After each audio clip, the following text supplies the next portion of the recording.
Karena menurut saya sih pola lama itu ya sesuai dengan kaidah kita itu kan barang-barang yang lama harus kita pertahankan. Iya. Makanya salah satunya ini kita Yang mempertahankan baik harus dipertahankan. konten yang lama. Iya, yang baik. Ini kan konten baik. Assalamualaikum warahmatullahi wabarakatuh. Pemirsa Suara NU, bagaimana kabarnya? Kembali lagi bersama saya Rahman Ahdori. Pada sesi yang luar biasa ini, saya kehadiran tamu yang spesial. Sehari-hari mengurusi dapur redaksi di majalah Risalah NU. Dan sehari-hari juga berdiskusi terkait dengan konten-konten apa yang akan disajikan dalam 1 bulan ke depan. Bersama saya sudah hadir Mas Huda Sabili. Assalamualaikum Mas Huda. Waalaikumsalam warahmatullahi wabarakatuh. Benar ya namanya Mas Huda Sabili ya? Khairul Huda Sabili. Khairul Huda Sabili. Saya nama Sabili itu ingat majalah ya, majalah Sabili. Itu ayah saya. Oh, ayah ya. Ayah saya Sabili. Siap. Huda Sabili. Siap. Mas Huda, sedang sibuk apa ini? Ya biasa di keredaksian majalah Risalah. Ngurusin konten, ngurusin macam-macam lah. Ngurusin dapur. Dapur lah. Iya.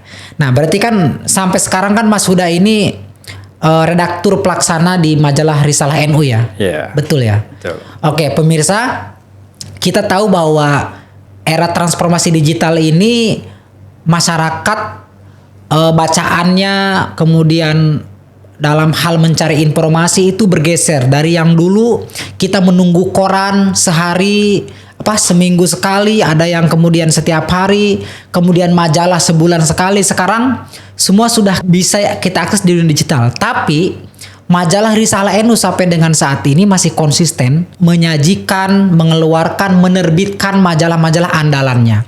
Nah, saya pengen tahu nih, kita akan coba tanya-tanya ke Mas Huda nih. Mas Huda, apa yang membuat Mas Huda dan tim Risalah NU masih bertahan pada era digital ini, bertahan menghadirkan majalah dalam bentuk cetak gitu? Sebelumnya alhamdulillahirrahmanirrahim. Assalamualaikum warahmatullahi wabarakatuh. Waalaikumsalam warahmatullahi wabarakatuh. Ya, kalau apa yang ditanya soal sampai hari ini tetap eksis ya banyak hal sebenarnya. Banyak hal. Mungkin salah satunya di spill boleh. Faktor pertama menurut saya sih doa dari warga NU. Doa dari warga NU. Dan kedua berkah dari para mahasiswa NU lah tentu. Sehingga masih bisa eksis ya. Sehingga masih bisa eksis sampai hari ini. Iya. Itu segi religinya ya. Iya, spiritualnya. Kalau spiritualnya. Kalau segi bisnisnya, dalam konteks bisnis ya tentu iklan lah ya. Iklan karena majalah, media itu tidak lepas dari iklan. Iklan, terus penjualan, terus pelanggan dan sebagainya.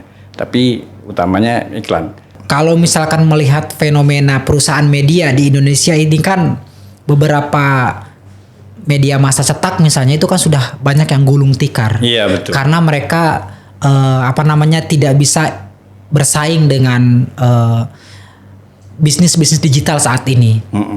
Nah, sementara kan majalah Risalah ini kan sampai saat ini masih eksis. Selain karena berkah dan doa, menurut Mas Huda, kenapa harus tetap menggunakan pola lama gitu di tengah arus modernisasi, digitalisasi gitu?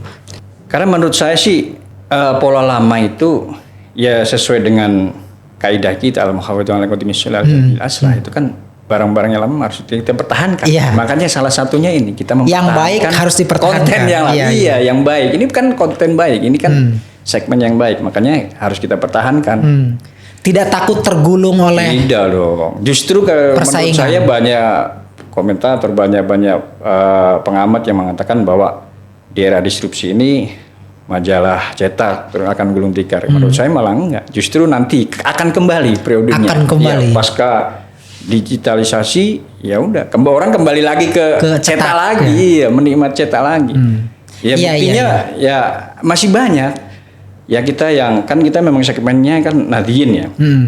Di daerah-daerah itu banyak kan yang kiai-kiai yang tidak punya HP katakan gitu, tidak nggak mau tahu itu soal digital, makanya ya beli mereka menikmati informasi PBNU di sini. Ya, ini kan memang sebagai informasi PBNU ke bawah kan. Berarti Mas Huda dan tim ini memang optimis ya bahwa pengelolaan dan bisnis majalah Risalah ini tidak akan bisa tergantikan oleh, atau paling tidak tetap akan eksis meskipun berada pada posisi persaingan yang digital gitu ya. Iya, alhamdulillah. Ya menurut saya begitu. Iya. Karena gini, kalau di luar majalah cetak itu kan banyak yang gulung tikar, memang iya karena memang pure murni bisnis. Kalau kita kan memang majalah Risalah, majalah internal, majalah NU yang memang pure untuk dakwah. Iya. Selain kita dakwah ya ada sisi bisnisnya, mereka yang mau beli, mereka yang mau berlangganan kita layani kan begitu. Iya. Betul sih memang kita bukan cuma sebatas bisnis ya. Iya. Kita memang ada dakwahnya. Mungkin kata Mas Huda yang disebut berkah itu kali ya. Iya, makanya berkah. Makanya alhamdulillah masih ada yang mau iklan, masih ada yang mau beli tapi kan tetap Mas Huda ya, kita tetap harus memikirkan biaya produksinya.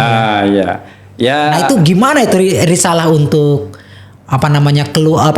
memenuhi kebutuhan itu? Ya alhamdulillah masih bisa gitu, masih bisa cetak gitu loh, walaupun ya katakan kadang nih, ini kan majalah bulanan, kadang kosnya tidak sesuai dengan pemasukan, katakan bulan ini dapat iklan 1-2, nah ini alhamdulillah untuk cetak bulan depan itu tutup, nah bulan depan ada iklan lagi tapi ternyata nggak ketutup untuk cetak, nah itu ada lagi. Kadang-kadang ngutang juga, kadang-kadang ngutang juga yang harusnya bulan ini untuk bayar cetak ternyata nggak cukupin, akhirnya dibayar bulan depan. Nah, itu ya beberapa kali terjadi seperti itu, tapi alhamdulillah masih mulai edisi yang tahun pasca Muktamar kemarin lancar lah sampai lancar akhirnya. Terus sampai kadang-kadang kita katakan begitu iklan banyak, ya udah kita punya duit banyak, ya udah kita ngasih ke nabung di percetakan itu untuk cetak 3-4 kali. Itu alhamdulillah masih bisa. Bulan-bulan berikutnya ya. Iya, betul. Nah, Mas Huda, menurut Mas Huda nih sebagai redaktur pelaksana, apa pentingnya majalah Risalah untuk warga NU dan untuk masyarakat Indonesia sehingga tetap harus disetak gitu? Ya kan ini kan kita memang pure murni dakwah ya. Dakwah kita menyalurkan sebagai majalah edukasi, sebagai penyalur kebijakan-kebijakan PBNU yang untuk pengurus-pengurus warga NU yang di bawah kan. Sebagai jadi karena pentingnya dakwah itu maka Risalah juga harus ada gitu ya. Iya, harus ada. Ini kan sebagai majalah dewi ya, penyambung lidah. Betul. Jadi kalau ada kegiatan PBNU, kegiatan pengurus-pengurus cabang wilayah semua kita cover semua di sini, kita akomodir semua ya, mereka baca di ini. Oke, jadi orientasinya memang orientasi untuk dakwah Islam Ahlussunnah wal Jamaah berarti ya. Betul. Tidak ada misalnya bicara soal bisnis yang terlalu berlebihan mungkin ya. Iya, meskipun di dalamnya ada kebutuhan bisnis juga ya. Iya, ya cetak tetap bayar kan. Iya. Oke, Mas Huda, tapi satu hal yang mungkin juga saya pertanyakan, ini agak sedikit rasional ya sebenarnya ya. Sejauh ini berarti kan pembiayaan pencetakan majalah ini murni dari iklan itu ya? Betul. Alhamdulillah. Dulu awal-awal kan ya kita pernah disubsidi, pernah minta ke PBNU. Cuman 2 edisi itu minta bantuan cetak. Itu yang dulu yang periodenya Ki Hasyim. Cuman alhamdulillah sampai hari ini itu udah 100 ke 145 edisi. Edisi ke 145 sekarang itu. 145 per September ini. Per September. Nah, itu memakai ya kerja keras kita sendiri. Iya. Sudah dapur redaksi sendiri. Artinya biaya produksi, biaya pengiriman dan lain sebagainya sudah dari diri sendiri. Iya. Sudah yang sudah dihasilkan sendiri. Iya. Dari iklan, dari penjualan dan sebagainya. Alhamdulillah sudah mandiri lah intinya. Berarti kan kalau saya lihat dari penjelasannya Mas Huda ini sungguh ini ya sudah mandiri ya secara otomatis sudah mandiri karena tadi itu ya yang di cover itu di zaman era Kiai Hasyim Muzadi aja ya. Setelahnya udah mandiri gitu ya. Iya alhamdulillah. Pas kesini tuh udah alhamdulillah udah mandiri. Ini jarang-jarang ini pengolahan media seperti ini. Ya tadi itu karena berkah lah. Iya. Berarti Mas Huda di Risalah NU ini ada berapa orang tim yang mengerjakan keredaksian Risalah NU?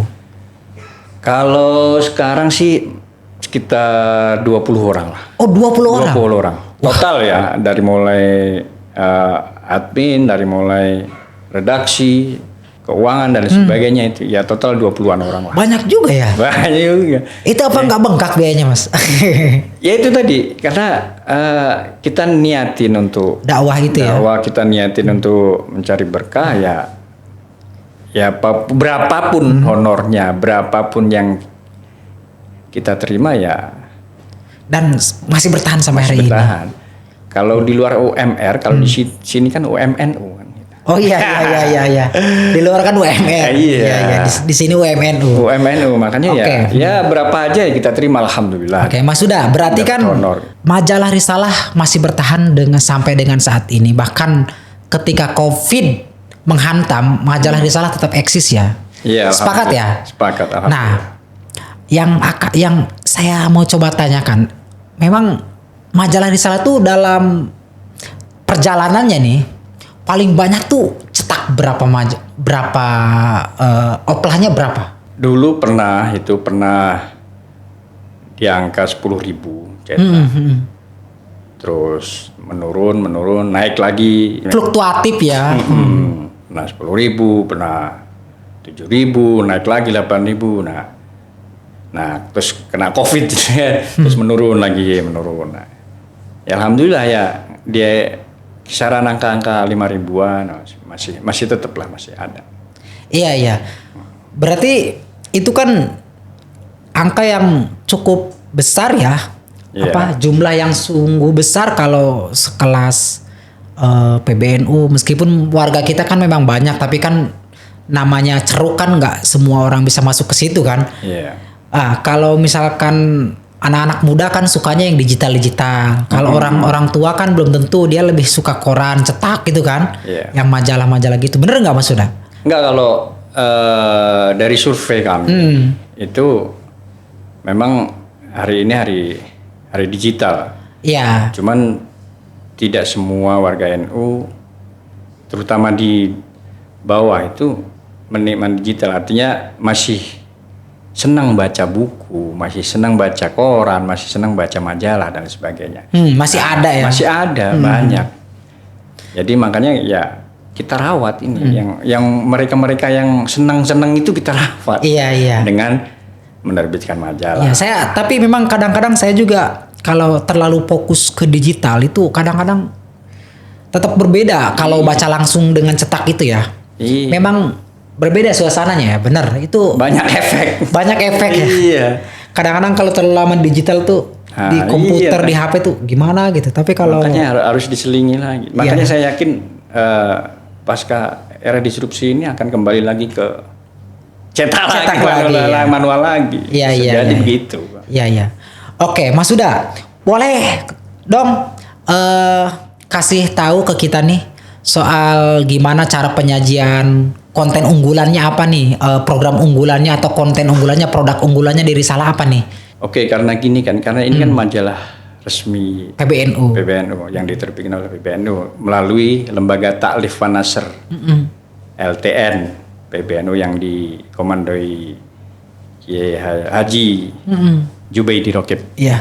Nah, LTN itu kan mempunyai beberapa divisi, diantaranya divisi ya, ada NU Online, ada Majalah Risalah, ada TVNU dan ada Suara NU sendiri kan ini.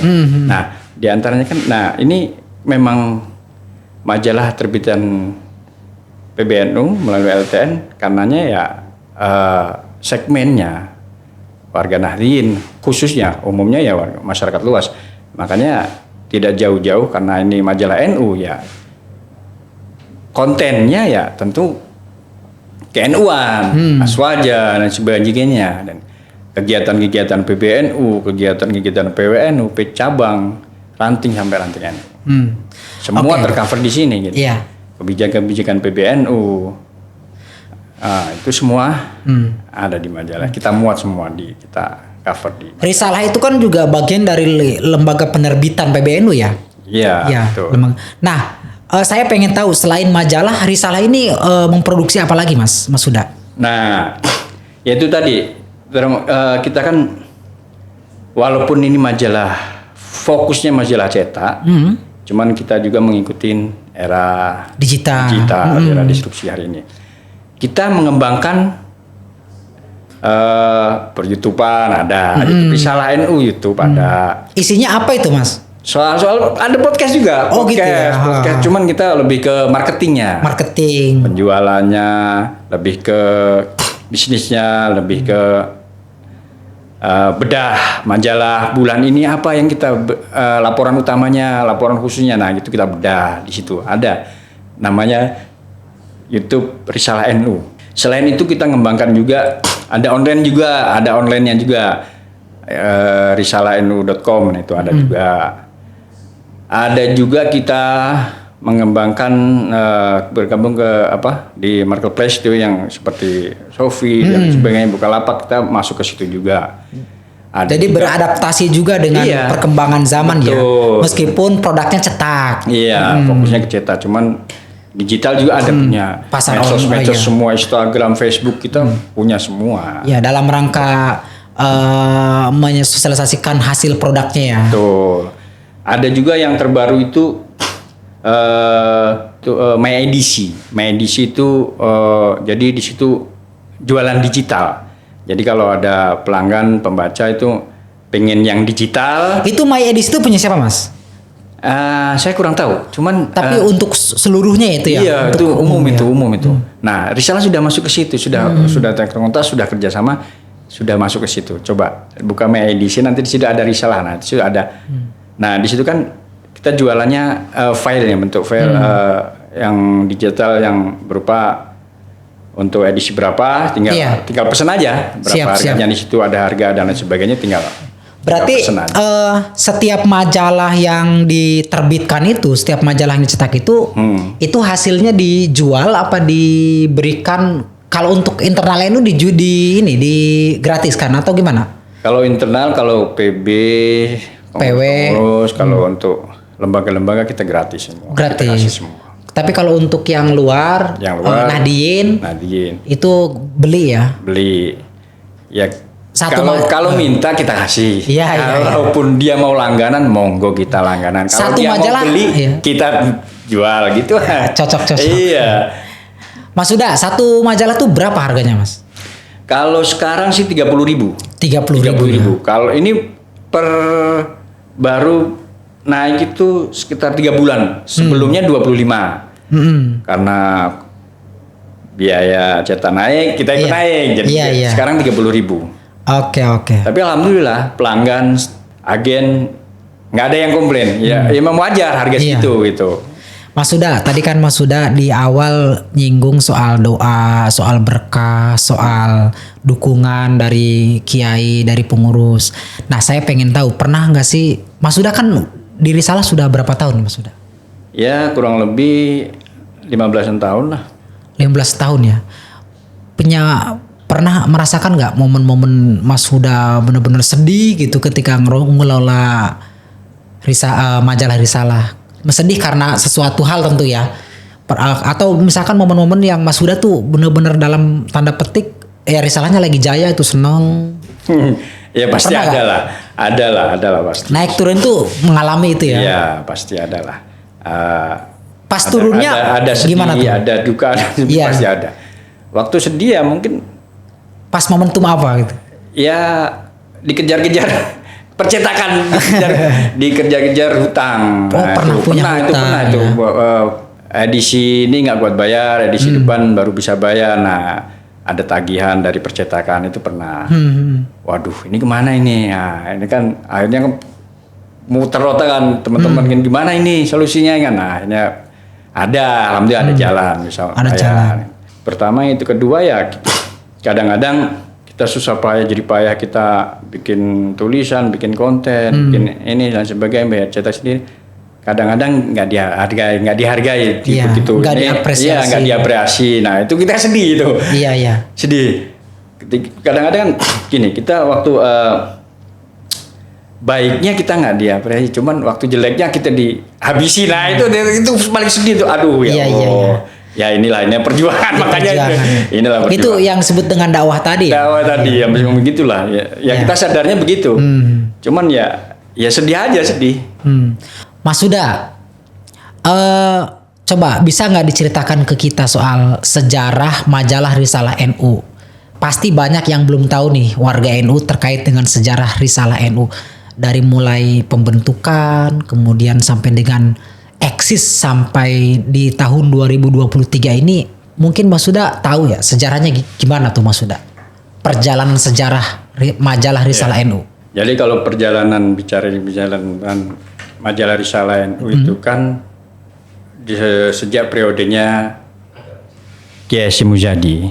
Tahun 2007 berarti ya. Periodenya Kiai Hasyim Muzadi. Waktu itu teman-teman LTM bersama teman LTM bukan LTN ya. Lembaga Takmir Masjid. Oh, awalnya di Lembaga Takmir Masjid. Kumpul di situ, terus akhirnya LTM bikin majalah. Ya. LTM bikin majalah, bla bla, majalah masjid kemasjidan. Terus akhirnya nimbung ini kita. Nyambung, terus jadi majalah Risalah. Berarti gabung dengan LTN itu tahun kapan? Ya sekitar 2006, 2007 itu, Bang.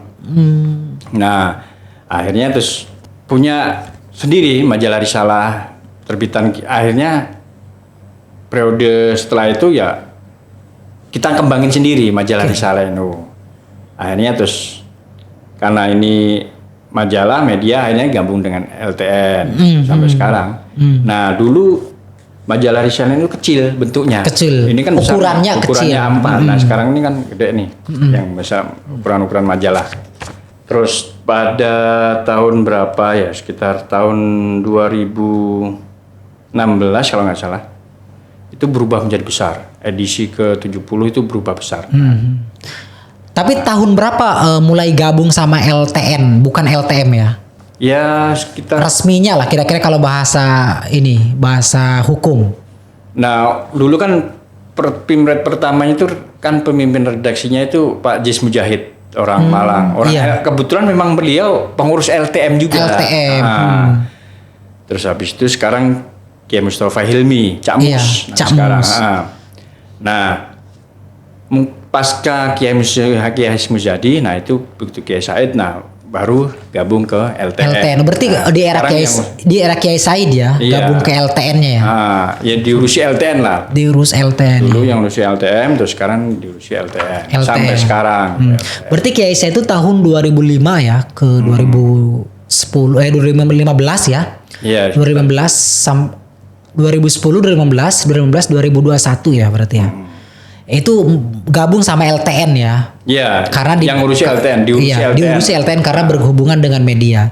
Nah, mungkin bisa Mas Huda tahu nggak tokoh-tokoh pendiri dari majalah Risalah NU ini?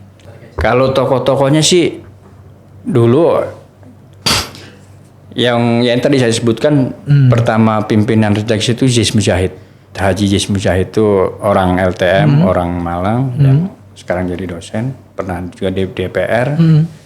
Terus berjalan sekitar 10 tahun. Nah sekarang sampai sekarang ganti Kiai Mustafa Hilmi, Cak Mus sampai sekarang. Iya, berarti dua orang itu yang jadi perintis ya Risalah NU. Termasuk ya saya. Mulai masuk. Kalau Mas termasuk Haris terus banyak lah orang lama itu. Kalau Mas Huda sendiri masuk ke Risalah tahun sekitar tahun berapa ya? Saya waktu itu masih mahasiswa, masih ikut nulis. Waktu kan saya alumni Unusia ya terus. Iya. Ikut nulis itu sekitar tahun berapa ya? 2000 ya sekitar 2009 2008 lah. Masih. Mulai gabung LTN, majalah, dan harus di situ memang tugasnya nulis ya, nyiapin konten. Karena memang karena waktu masih mahasiswa ya, terus pengen belajar nulis aja, akhirnya terus diajarin Pak Jis, diajarin Pak Sulki, teman-teman. Ini kan perintis-perintis itu orang-orang hebat juga, orang-orang top juga. Dari Ex Tempo, Republika, terus Duta Masyarakat. Ya banyak lah orang teman-teman NU yang kumpul, jurnalis yang kumpul di situ. Dan siapa yang mau belajar nulis, belajar jurnalis, monggo silakan. Akhirnya teman-teman mahasiswa itu kan banyak tuh dulu yang pengen belajar. Akhirnya termasuk saya juga belajar nulis. Dulu awalnya saya sih bagian nulis pembaca, surat pembaca dulu. Surat pembaca. Nah itu saya yang nulis bagian itu dulu. Jadi pelanggan, terus warga-warga NU yang di luar Jawa itu apa sih masukannya untuk risalah, apa sih akhirnya kita baca, kita telepon, kita baca, kita tulis di situ. Ini pelanggan dari Lampung, dan sebagainya, seterusnya begitu. Akhirnya terus meningkat ya sampai hari ini kita. Ya memang di tahun 2007-2008 itu majalah itu cukup ramai, Mas Huda ya, cukup ramai. Apalagi dulu majalah itu yang konten-konten hidayah kayak gitu, Mas Huda. Yang konten agak sedikit religius tapi isinya memang cukup ini ya, cukup bombastis ya. Ya misalnya masalah majalah hidayah itu. Terus ada lagi majalah, belum lagi tabloid-tabloid yang gosip itu kan cukup ramai di tahun-tahun itu. Dan apa ada kaitannya juga karena pasarnya lagi ramai, kemudian majalah Risalah ini kemudian juga muncul memproduksi berita-berita, informasi-informasi, konten-konten keislaman lewat majalah. Apa gitu juga, gimana? Bisa jadi begitu, karena memang periodenya awal-awal berdirinya terus berjalan 10 tahun itu banyak majalah yang sama. Ya tadi disebut Al-Kisah. Terus yang hampir sama itu Sabili sendiri ya. Nah, itu majalah maksudnya. Sabili, majalah Islam Sabili itu pun pernah naik daun kan. Tapi sekarang udah nggak ada ceritanya. Nah, iya makanya pas di awal itu saya nanya soal Sabili. Kita juga pernah ke redaksi Sabili itu pernah juga kru majalah Risalah berkunjung ke majalah redaksi Sabili nah itu pernah kita diskusi, kita bagaimana tukar pemasaran, gagasan, bagaimana pasarnya, bagaimana manajemennya dan sebagainya, itu pernah kita.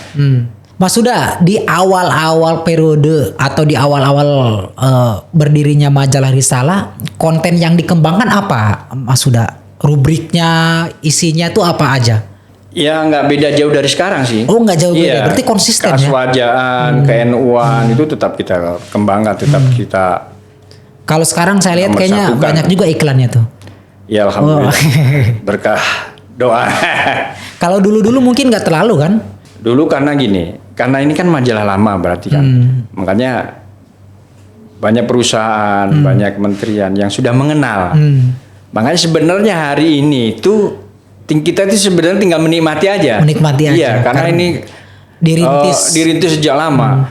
Jadi kerja keras para pendahulu kita, kerja keras marketing yang sudah almarhum ada. Jadi marketing yang sudah banting tulang dulu. Ini sebenarnya hari ini kita menikmati aja. Jadi banyak yang sudah tahu ini loh majalah Risalah, majalah PBNU ini banyak yang tahu. Jadi media yang cukup legend di PBNU salah satunya ya Risalah ini, selain Suara NU ya. Suara NU yang dulu kan, ada Suara NU tuh. Ya kalau beliau dulu mah banyak majalah. Iya banyak. Majalah Warta, majalah Risalah, majalah Suara NU yang zaman-zaman dulu kan. Iya, legend ya. Oke. Berarti nah ini sebenarnya kepanjangan tangan dari majalah yang dulu karena memang kita tidak lepas dari sejarah dari para pendiri, para insan pers dari NU, kalangan jurnalis NU. Nah itu kan sampai hari ini tuh Cak Mus itu ya, Mustafa Helmi kan orang tua, orang yang sudah matang, sudah wartawan 3 zaman. Makanya ya beliau itu kawannya Gus Dur kan? Dulu sering meliput Gus Dur. Meliput Gus Dur. Kalau Gus Dur zamannya Gus Dur tuh beliau kan ex Tempo, makanya selalu melekat dengan Gus Dur. Makanya sampai alhamdulillah masih sehat dan konten-konten tetap dari dulu, pengembangan KNU-an, penguatan KNU-an itu. Pertama kali terbit tuh berapa halaman tuh majalah di awal-awal terbit? Kalau nggak salah sih 45 halaman. 45 halaman. Banyak juga ya. 45, di awal itu. Sekarang berapa? Sekarang 72 halaman. Iya. Nah ini insya Allah nih mungkin edisi September ini kita akan mencoba. Kemarin hasil rapat dengan LTN dengan Kiai Edi Pak Jubaidi. Nanti per September ini kita akan mengeluarkan edisi khusus tentang pengkaderan.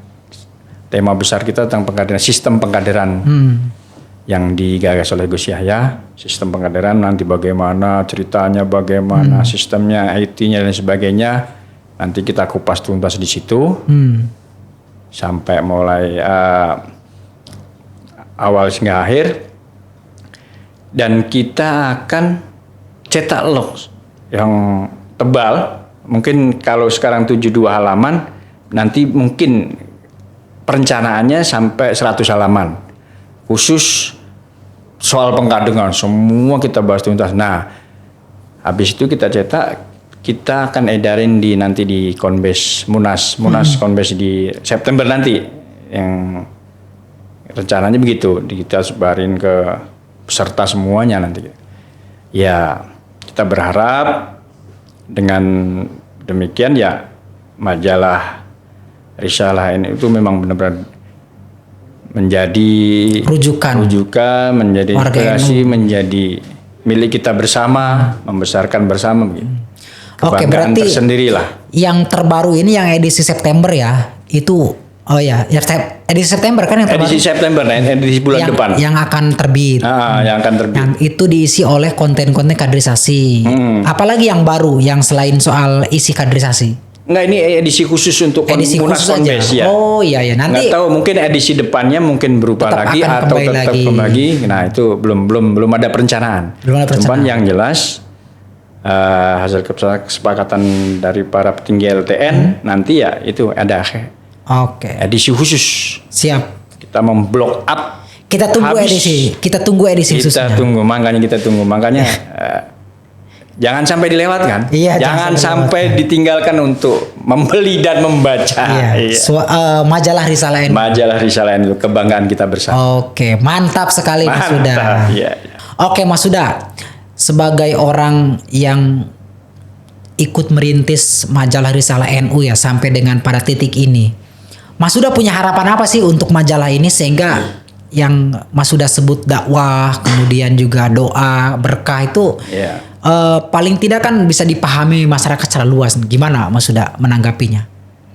Ya kami berharap sih majalah ini kan dakwah memang ya melalui Majalah Risalah NU terus berkembang besar-besar, bisa oplahnya bisa lebih besar, lebih banyak.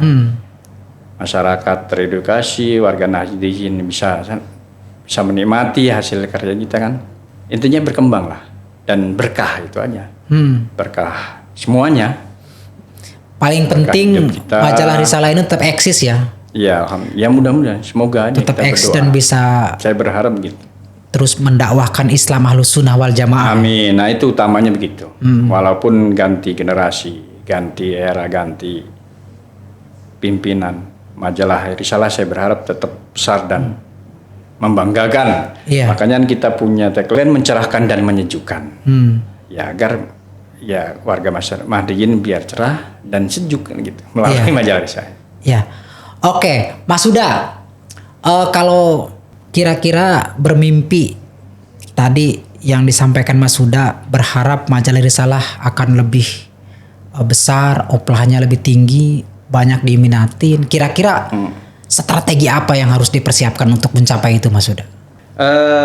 Mungkin promosi besar-besaran. Yang sudah kita lakukan sih promosi cuman masih segmen kecil lah. Belum menjangkau ke pengurus luar Jawa, nah itu belum merata. Nah mungkin perlu itu manajemen terutama. Terus ketiga mungkin kepedulian, karena memang ini majalah kita, majalah NU, majalah kita bersama, majalah bersama.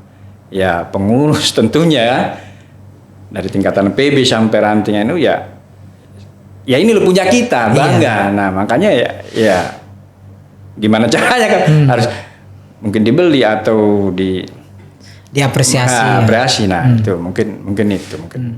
Dengan begitu ya otomatis lah. Kalaupun kita kan warga ini kan jutaan kan, makanya kalau semua beli berlangganan, waduh, nggak dibayangkan lah. Kerepotan kita untuk mengirimkan itu pasti repot bang.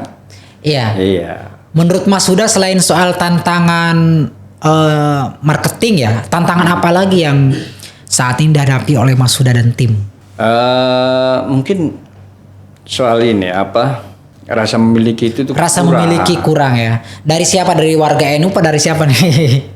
Ya semuanya dari semuanya. Ya, khususnya warga NU. Jadi apresiasinya untuk membeli, untuk memiliki itu kurang. Makanya harus terus ditingkatkan. Nah, harus disadarkan makanya ini bagaimana ini masih PR bersama ini. Iya. Mereka warga Nahdliyin untuk berlangganan, pengurus-pengurus terutama pengurus-pengurus NU dari PB sampai ranting itu bagaimana bisa berlangganan. Ini harus menjadi PR bersama kita, terutama LTN ini. Iya.